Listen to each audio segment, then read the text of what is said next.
Hey everyone, Lisa here. And my intention this weekend, it's Saturday morning. Um, my intention, whether it becomes reality or not, is to do a series of videos on coming back to my Learn to Speak Tarot set of videos on the golden rules of tarot. So we'll see if that we'll see if that happens. I wanted to start with the golden rule: only connect. And I've talked about this before, uh, but I wanted to talk about it in a very specific, with a very specific principle behind it this morning. So, excuse me while I wipe my nose. Off camera, she delicately wipes away. It's pollen season here, so I'm a little drippy and a little congested, but very happy that the trees are doing their spore thing, and whatever needs to happen next for the trees, it's all good. By the way, steamed milk in my coffee this morning. Oh, yummy yum. So only connect. The idea behind that golden rule is that we want to consciously set up scenarios as we're learning to speak tarot, where we interpret things, pretty much everything, in the field of the card. Now, what I mean by that is that the card becomes something that we continually return to, like a home base, a kind of emblem. And we're continually asking ourselves about our environment, our life, right? How does this come back to the card? Okay? Establishing a context in which we're interpreting life in the field of that card. Now, when I think about this, it's funny. It relates to something I talk about when I'm teaching mindfulness. So I teach an eight-week course called Mindfulness-Based Stress Reduction. It's a really old curriculum. It's kind of the gold standard for mindfulness education.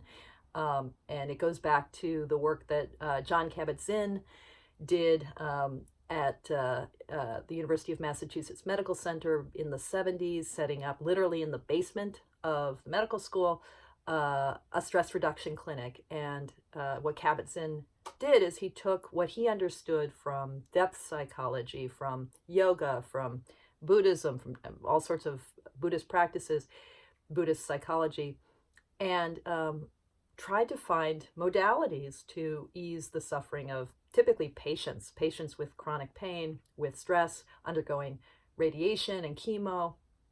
And it's out of that work in the 70s in Worcester, Massachusetts, that mindfulness as this, multi-million, billion-dollar, whatever, this whole movement that we see has emerged. Even though the concept of mindfulness is ancient, we find it, not just in Buddhism or Hinduism, but in, all sorts of contemplative traditions. Okay, that's sidebar aside. So I teach this 8-week course, Mindfulness-Based Stress Reduction. One of the things I say to the students in the class is, hey, now that you've plunked down your money and you've come into the class, it's all part of the curriculum.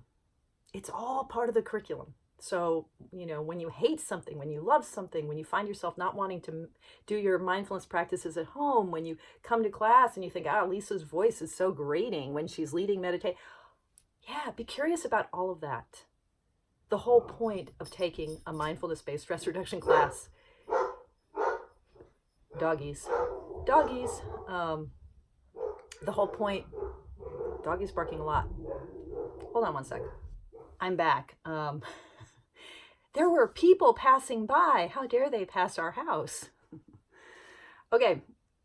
So, that sense from, working in a mindfulness-based stress reduction class, which is that we've created a container for practice. So you're in a class, you've committed to it it's an 8-week class, you've committed to it for 8 weeks. Instead of just kind of being pulled hither and thither by your reactions or your likes and dislikes, or being like, I've got to be a very, very, very good mindfulness student. Instead of whatever kind of reactivity or pressures we put on ourselves to feel a certain way or be a certain way, the whole point of entering into that 8-week commitment is that everything becomes grist for the mill. everything becomes a completely valuable opportunity for being curious about our experience, being curious about our hearts, being curious about ourselves and our lives. So that's what I mean when I talk about entering the field of the card. My mindfulness students enter the field of mindfulness when they, or enter the field of the mindfulness curriculum when they come into the 8-week program. Even if they drop out of the class, I say to them, if you decide that this class isn't for you, bravo, you've leaned in to whatever wisdom you're carrying in your body, heart, and mind. Of course, I'd love to have you stay in my class. I'd love to have you think, yeah, this is the bomb. Mindfulness rocks. Lisa's the most amazing teacher ever. But if that doesn't happen, bravo. Finding what speaks and works for you in this moment is crucial. So with learning to speak tarot, just like learning to speak the language of our hearts, learning to understand the inner landscape of our bodies, hearts, and minds. With learning to speak tarot, we also want to find ways to set up containers so that we can, with any given card, we can interpret what unfolds in the field of that card. So we can connect life experiences, life challenges, insights, breakthroughs, not breakthroughs with that card. We find a way to make connections to deepen our associations with that card. Now for me, we can do that with a daily draw where a card becomes helpful for over the course of that day. But for me, the method par excellence for working with this golden rule is to do a wheel of life. Hold on. I'm sorry, a wheel of life, wheel of the year kind of spread where we're picking cards for each of the 12 months.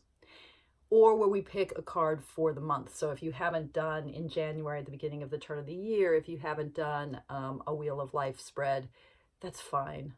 Just pick a card for April. It's March 30th. Pick a card for April. So I do this every year. And this was the card I got for January, the Sun. February was the Hermit, and March was the Mother of Swords. So, and I'd like to get in the habit maybe of reflecting on my month card on a regular basis on YouTube with you, because, I'll often do this work implicitly. I won't necessarily journal about it, but sometimes I will. And I want to get more explicit in the habit of making these connections. We can sometimes do this work sort of implicitly. We're like, yeah, okay, now I get it. There's something, especially if you're a verbal processor like me. I suppose if I was an artist, I might do the same thing with drawing or collaging or creating things. There's something about bringing out the internal intuition, bringing it out on paper or on, my iPad screen. That makes a difference. So, I just want to talk about today, briefly, about these 3 cards. Well, I'm just going to say a couple of words about 2 of them and then say a little bit more about the Mother of Swords, because that's a card that's been very challenging for me, the Queen of Swords, trying to come up with an understanding of it that really is robust enough, that goes beyond some of the stereotypes about the card, that really helps me dig into my own experiences. In many ways, I am the Queen of Swords. In other ways, I am not the Queen of Swords. At times in my life, I have been the Queen of Swords very deeply. But what does that mean? Who is she? And who is she as she shows up in my life in other ways? Maybe not just in me, but in others that I encounter. Who is she when she shows up in a querent's life? I need to know this. I need to keep knowing this. I need to keep exploring this understanding. So just a few words about the Sun in January. I had a hard 2017, and as the year turned, there was a shift in January. a sense of coming out of mourning, M-O-U-R. Yeah. I was still really deeply in mourning, especially for my dog Homer, but 2000, who died in early December of 2017. But the mourning went deeper than that, had to do with leaving my job at the university, had to do with huge changes, huge shifts, which I had just been happy about, I mean, like, this is all good. I'm doing what I want to do. I'm following my deepest spiritual alignment. But there was grief, change is, even positive change is hard. And the context in which some of the changes had occurred was traumatic. It came out of, some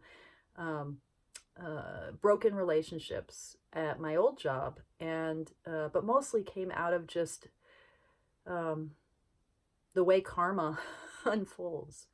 And so, what does it mean to come back into the light? Was the light ever not there? That was January, and I love Kim Kranz's artwork here. Where you have this sense of a central node, that, like her image for the Ace of Pentacles, that the growth comes from the inside out. This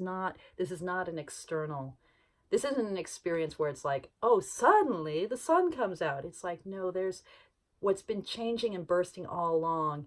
It started out as darkness, and now it's radiance.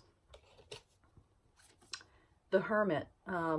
In the series of Tarot Pulse readings I was doing in February, one of the things that was coming really clear was how much I needed to bring more contemplative space in my life. In February, I was learning that over and over again. And as, a meditator and as someone who teaches mindfulness and meditation, I think my life is all about the qualities of what in Zen we call taking the backward step, of allowing ourselves to settle back into the source of illumination through our contemplative practice. But sometimes you teach what you're not practicing so ardently, or you're not practicing it with your full heart. You're not giving it to yourself. So I needed to find my my lantern again, in all sorts of big ways and little ways. Ooh, I have to go in a second. I have an appointment. I have to go meet someone. So I'm going to end this very quickly. The Mother of Swords. Yeah. I think I need to do a full video about this card. One of the things I have thought about this card for a long time is, what is it when you take the relationality, the heartful quality of the queens, that link to water, that link to the cups, and you take it into the world of discernment and trying to see the big picture, and the world of mind and wisdom, of the swords. There can be, for me, what I'm coming to realize is this is a card where things are typically not in balance, where the heart, I don't want to say that heart and mind are at odds, because, especially from a kind of Buddhist perspective, heart and mind, it's the same word in Asian languages, in Japanese it's shin. So, we talk about heart mind, and not just mind, because mind, from a Western perspective, we think, oh, this is just logic and reason. And the swords have never, for me, been about logic and rationality. That's part of it, but they're just about our ability to discern and understand, to make sense, to make meaning, particularly in the realm of seeing how pieces fit together. So I've often thought of this card as Lady Macbeth, if that's helpful for any of you, but this archetype of the woman who's, or the figure who's, a brilliant strategist, and who can kind of put together the moves of her life, but then somehow it just doesn't work, because the heart, the relationships, the sense of yearning for intimacy somehow gets disrupted by that effort to make sense. I think this month I've been exploring the deep balance of that dance of heart and mind, how it really is one, and the loneliness that I know deeply of trying to find intimacy at the same time that that I see the big picture. I don't know that that quite makes sense, so I think I need to do a separate video. And I think maybe I will begin my intention of doing a card of the month video where I explore cards through only connecting to the lessons of the month. Okay, that's it for now. Only connect, reading our life through the field of the card. Okay, and reading the card through the field of our life. Take care, everyone.